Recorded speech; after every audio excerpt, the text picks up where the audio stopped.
안녕하세요. 10분 성경의 보통 목사입니다. 오늘은 창세기 21장으로 한 장 묵상을 나누겠습니다. 혹시 창세기 21장을 아직 읽지 않으셨다면 창세기 21장을 먼저 읽고 오세요. 창세기 21장은 세 부분으로 나눌 수 있습니다. 먼저 1절부터 7절까지 이삭이 태어나다입니다. 아브라함의 나이 100세, 그리고 사라의 나이 90세쯤 되었을 때 아브라함의 가정에 이삭이 태어납니다. 이삭의 탄생은 그야말로 기적과 같은 일이었죠. 지난 17장에서 하나님께서 아브라함에게 이삭의 출생을 예고하셨을 때 아브라함은 그저 웃었습니다. 17장 17절입니다. 아브라함이 엎드려 웃으며 마음속으로 이르되 100세 된 사람이 어찌 자식을 낳을까? 사라는 90세니 어찌 출산하리요 하고. 이런 생각은 사라에게도 똑같이 있었습니다. 창세기 18장 12절입니다. 사라가 속으로 웃고 이르되 내가 노쇠하였고 내 주인도 늙었으니 내게 무슨 즐거움이 있으리요. 이삭이 태어날 거라는 하나님의 약속에 대한 아브라함과 사라의 반응은 웃음이었죠. 약속에 대한 기대와 환희의 웃음이라기보다는 내가 이 나이에 에이 설마 라는 생각이 담긴 자조적인 웃음이었습니다. 그런데 하나님은 그 웃음을 진짜 웃음으로 바꾸어 주십니다. 본문 6절입니다. 사라가 이르되 하나님이 나를 웃게 하시니 듣는 자가 다 나와 함께 웃으리로다. 아멘. 이삭이라는 이름의 뜻도 웃음이거든요. 이처럼 이삭의 탄생은 모두를 웃게 했습니다. 그러나 이 웃음에 함께하지 못한 두 사람이 있었는데요. 그건 바로 사라의 여종 하갈과 그의 아들 이스마엘이었습니다. 다음으로 8절부터 21절까지 하갈과 이스마엘이 쫓겨나다입니다. 이삭이 태어나기 전부터 아브라함에게는 이스마엘이라는 아들이 있었죠. 하나님의 약속을 기다리지 못해 사라의 제안으로 몸종 하갈을 통해 낳은 아들이었습니다. 아브라함이 이스마엘을 낳았을 때가 86세 때였는데 99세가 될 때까지 하나님을 찾거나 또 다른 자식을 얻으려는 노력을 하지 않았던 것으로 보아 아브라함과 사라는 이스마엘이 하나님께서 약속하신 자녀라고 여겼던 것 같습니다. 그러나 사라에게서 이삭이 태어나자 모든 것이 바뀌었습니다. 약속의 자녀라고 대우받던 이스마엘은 이삭의 탄생으로 한순간에 사라져야 할 눈엣 가시와도 같은 불필요한 존재로 전락하게 되죠. 어느 날 사라는 몸종의 아들이었던 이스마엘이 자신의 아들 이삭을 놀리는 장면을 목격하고 아브라함에게 어서 하갈과 이스마엘을 내쫓으라고 말합니다.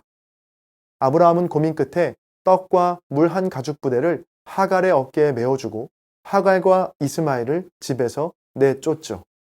얼마 지나지 않아 가죽 부대에 물이 떨어졌고 하갈은 자신의 신세를 한탄하며 소리내어 울기 시작합니다.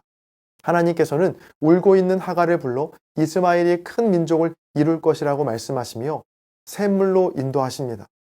그렇게 하나님께서는 하갈과 이스마엘과 함께 하시죠. 마지막으로 22절부터 34절까지 아비멜렉과 언약을 세우다입니다. 지난 20장에서 큰 화를 당할 뻔했던 그랄 왕 아비멜렉은 군대 장관 비골과 함께 아브라함을 찾아옵니다. 그리고 아브라함에게 맹세를 요청합니다. 23절입니다. 그런즉 너는 나와 내 아들과 내 손자에게 거짓되이 행하지 아니하기를 이제 여기서 하나님을 가리켜 내게 맹세하라. 내가 내게 후대한 대로 너도 나와 내가 머무는 이 땅에 행할 것이니라. 아멘.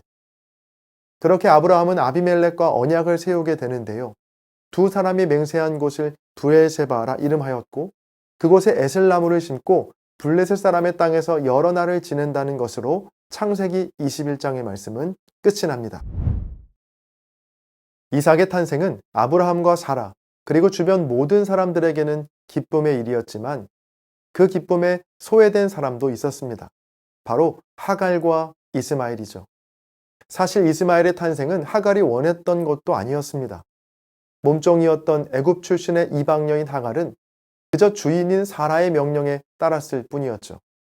그런데 이제 와서 떡과 물 한 가죽 부대를 쥐어주며 이스마엘을 데리고 집을 떠나라고 하니 하갈의 입장에서는 얼마나 원통하고 또 억울했을까요? 우리는 흔히 이 본문을 대할 때 아브라함과 사라의 웃음에만 집중하지 하갈의 눈물에는 주목하지 않습니다. 하나님의 약속을 기다리지 못하고 인간적인 방법으로 낳은 이스마엘, 그리고 그 이스마엘의 어머니 하갈의 아픔과 눈물을 너무나 당연하게 여기는 것이죠. 그래서 하갈을 함부로 대하는 아브라함과 사라의 태도에 대해서도 큰 문제의식을 느끼지 않습니다. 자, 그럼 하나님은 어떠셨을까요? 하나님도 하갈과 이스마엘을 약속의 자녀가 아니라는 이유로 함부로 대하셨을까요? 오늘 본문 16절을 보면 하갈은 이스마엘을 화살 한바탕 거리만큼 떨어뜨려 놓습니다. 자, 그리고 소리내어 울기 시작하죠. 자, 그런데 17절에 보면 하나님께서는 그 어린아이의 소리를 들으셨다라고 나옵니다. 그 어린아이의 소리, 즉 이스마엘의 소리는 당시 어머니 하갈조차도 듣지 못했던 소리였죠. 아이와 멀리 떨어져 있었고 자신의 신세가 너무나 처량해 소리내어 울던 중이었거든요. 그런데 놀랍게도 하나님께서는 그 어린아이의 소리, 즉 이스마엘의 소리에 귀를 기울이셨습니다. 그리고 하갈에게 이렇게 말씀하시죠. 18절입니다. 일어나 아이를 일으켜 내 손으로 붙들라. 그가 큰 민족을 이루게 하리라 하시니라. 그리고 하갈의 눈을 밝히셔서 샘물로 인도하시고 하갈과 이스마엘을 살려주십니다.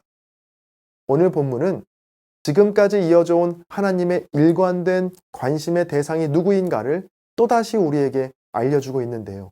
그건 바로 나그네와 같은 약하고 힘없는 자들입니다. 이삭의 탄생으로 한순간에 집에서 쫓겨나 나그네가 된 하갈과 이스마엘을 하나님은 버리지 않으셨죠.